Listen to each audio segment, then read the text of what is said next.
Hello, everyone. It's Aunt Fernita, and we're studying Lesson 8, A Beautiful House.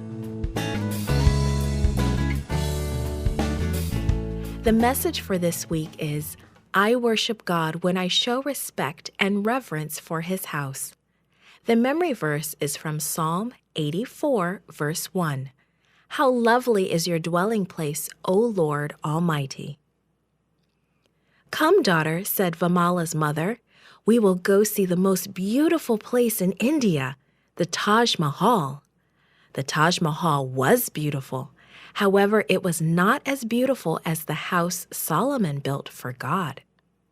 King Solomon sent for a servant. It's time to begin building God's house, he announced. I've given a lot of thought to this project, and now it's time to start. All the Israelites knew about this wonderful plan. King David, Solomon's father, had wanted to build a special house for God, but God told him no.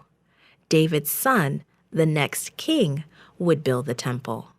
Now King David was dead, and Solomon had been the king of Israel for 4 years, and he was finally ready to begin building the temple.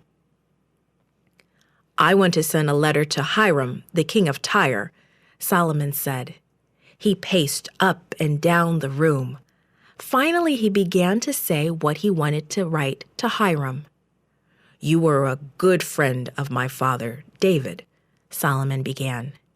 He was not able to build a temple to honor the Lord as he wanted to. Now I am going to do it. Please cut tall cedar trees from your mountains for me. I will send men to help your servants with the work, and I will pay whatever you ask. King Hiram was pleased to receive Solomon's letter. He sent word that he would indeed provide lumber for the temple, and he promised to send Hiram-Abi, a great artist, to help Solomon's workers. Hiram-Abi knew how to work with gold and silver and bronze and wood. He also knew all about stonework and carpentry. He also could teach about weaving and dyeing beautiful fabrics.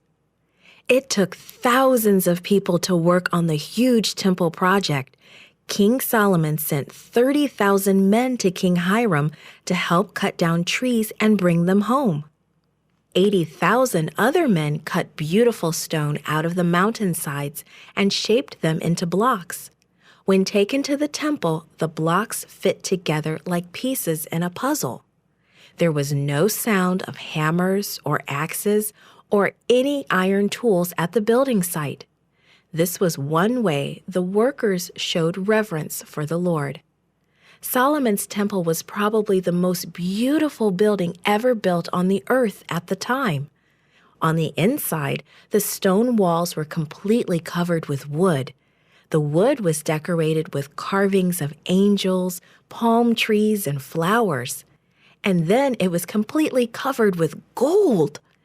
Even the floor and the ceiling were covered in gold. Artists carved 2 great angels from olive wood. They overlaid the angels with gold, too. The angels were placed in the most holy place where the Ark of God would rest. Their lovely wings stretched across the entire room. All of the furniture in the temple was beautiful and carefully made as possible. The Israelites wanted to honor the Lord in the very best way. Who can really build the Lord a worthy home?